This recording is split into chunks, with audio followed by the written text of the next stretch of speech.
Dans les 2 derniers épisodes, on a cité les raisons qui ont mené à l'écart des Juifs du leadership politique, intellectuel et religieux. Ce leadership est donné au prophète et sa nation, un transfert qui se matérialise à travers la construction de l'État islamique. Le message du prophète Mohammed sallallahu alayhi wa sallam n'était pas révélé initialement en message de rupture, mais bien en message de continuité. La rupture est venue à la suite de la réaction des Juifs. La rupture a été provoquée par les Juifs. Le prophète les a invités à suivre son message, un message qu'ils attendaient et qu'ils ont bien reconnu avant même que le prophète ne réponde à leurs questions, conformément aux révélations de leurs écrits. Pourtant, une majorité des Juifs a choisi de ne pas le suivre, malgré leur intime conviction qu'il est bien le messager de Dieu. La sourate de la vache vient en réponse de ce refus, par entêtement et non par conviction. Dieu révèle alors toutes les cartes des Juifs qui s'en retrouveront désarmés. On a évoqué 2 éléments de la méthodologie de justification de l'écart des Juifs du leadership politique et religieux. Premièrement, l'exposition de leur histoire, à travers une énumération accablante de leur histoire scandaleuse de répétition d'égarements. Et deuxièmement, aussi l'exposition de leur réalité et de leur modus operandi pour comploter au moment même où cette sourate est révélée. Dans les commentaires du dernier épisode, j'ai lu une remarque qui disait « Ah, toujours ces histoires entre arabes et juifs, et curieusement dans la même région ».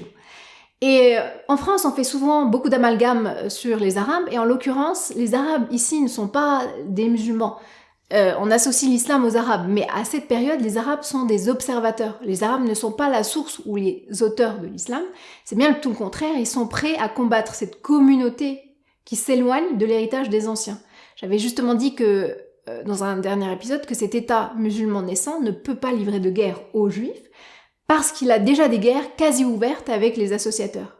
Les associateurs sont des Arabes. Ce sont les Arabes qui n'acceptent pas ce paradigme qui ne va pas dans le sens de leur tradition tribale. Or, cette confrontation entre les Juifs et cette petite communauté de musulmans qui se forme, qui aboutit sur les révélations de la sourate de la vache, cette confrontation va les rendre sensibles au message.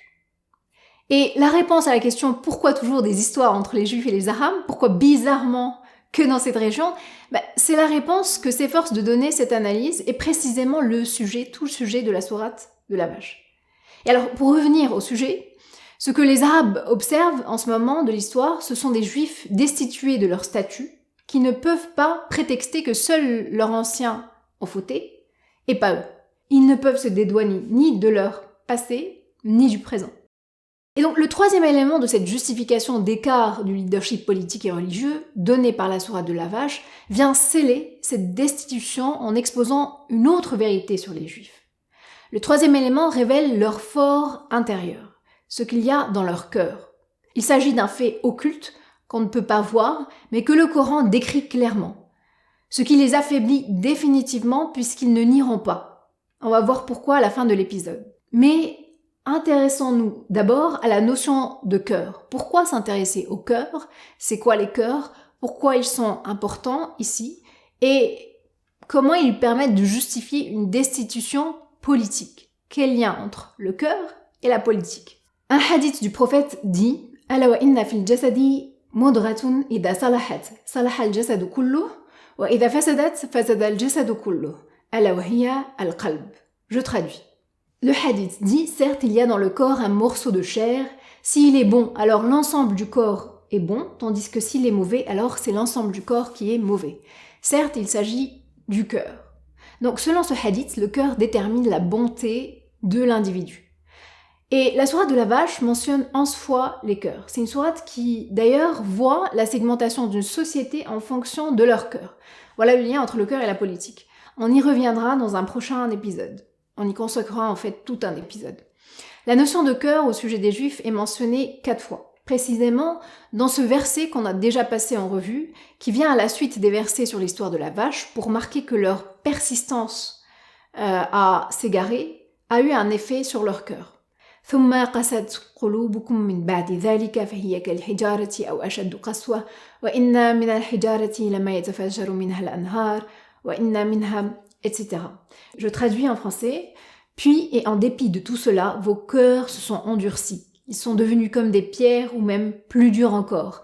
car il y a des pierres d'où jaillissent les ruisseaux, d'autres se fondent pour qu'en surgisse l'eau, d'autres s'affaissent par crainte d'Allah, et Allah n'est certainement jamais inattentif à ce que vous faites. Je vous demanderai de revenir à l'épisode où j'explique pourquoi la sourate de la vache s'appelle la sourate de la vache, pour comprendre l'histoire de la vache et pourquoi ce verset vient en conclusion de ces versets. Et en l'occurrence, il vient en conclusion parce que les Juifs ont refusé d'accepter la loi divine, ils se sont obstinés à la discuter, à la détourner et s'en dérober. Et par conséquent, leurs cœurs sont comparés à des pierres, et même pire que des pierres. Il faut comprendre ici que ce sont les Juifs même qui ont laissé proliférer cette dureté en leur cœur, en s'entêtant à se placer en êtres supérieurs à des êtres qui se soumettent au commandement de Dieu. Pourquoi on a choisi une métaphore avec l'image des pierres ? Celles-ci sont dures, ne se transforment pas, elles sont inflexibles, image très utilisée en fait dans la poésie arabe. Les cœurs des Juifs sont encore pires, encore plus inflexibles que les pierres qui parfois se transforment, mais leur cœur, non. Et en l'occurrence, ces seules fois où les pierres sont flexibles, c'est en répondant aux ordres divins. Par exemple, quand Moïse fait jaillir de l'eau d'entre les pierres, par ordre de Dieu. C'est un verset qu'on retrouve d'ailleurs dans Surat Al-Baqarah. وَإِذَا اسْتَسْقَى مُوسَى لِقَوْمِهِ فَقُلْنَا اضْرِبْ بِعَصَاكَ الْحَجَرَ فَانْفَجَرَتْ مِنْهُ 12 عَيْنًا, etc. Je traduis, et rappelez-vous quand Moïse demanda de l'eau pour désaltérer son peuple, c'est alors que nous dîmes frappe le rocher avec ton bâton, et tout d'un coup 12 sources en jaillirent, et certes chaque tribu sut où s'abreuver, etc.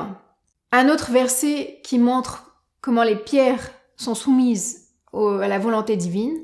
لو أنزلنا هذا القرآن على جبل لرأيته خاشعا متصدعا من خشية الله وتلك الأمثال نضربها للناس لعلهم يتفكرون. Si nous avions fait descendre ce Coran sur une montagne, tu l'aurais vu s'humilier et se fendre par crainte d'Allah.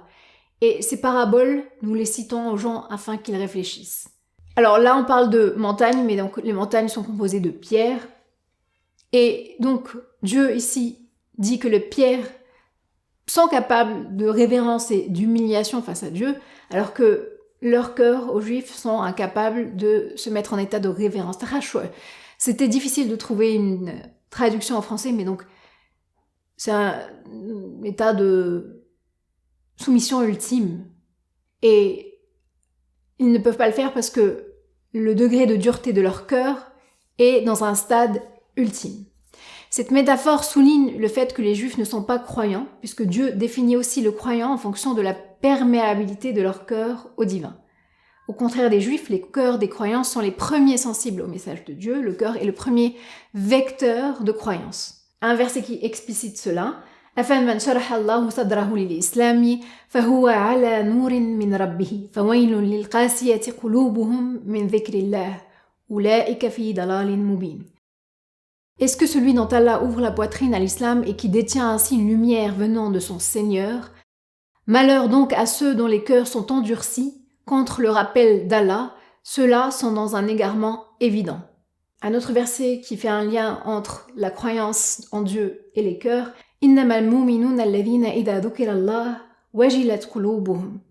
Les vrais croyants sont ceux dont les cœurs frémissent quand on mentionne Allah. Les pierres sont mentionnées 4 fois dans Surat Al-Baqarah, 3 fois concernant Bani Israël. Et la 4e fois, c'est pour décrire l'état de l'enfer qui est nourri par les pierres et les humains. Est-ce que Dieu les condamne injustement? C'est-à-dire qu'après tout, ils peuvent encore se repentir. La réponse de Dieu dans Surat Al-Nahl est non. وَمَا ظَلَمْنَاهُمْ وَلَكِنْ كَانُوا أَنفُسَهُمْ يَظْلِمُونَ. Aux Juifs, nous avions interdit ce que nous t'avons déjà relaté. Nous ne leur avons fait aucun tort, mais ils se faisaient du tort à eux-mêmes. Et figurez-vous que les Juifs eux-mêmes donnent une réponse.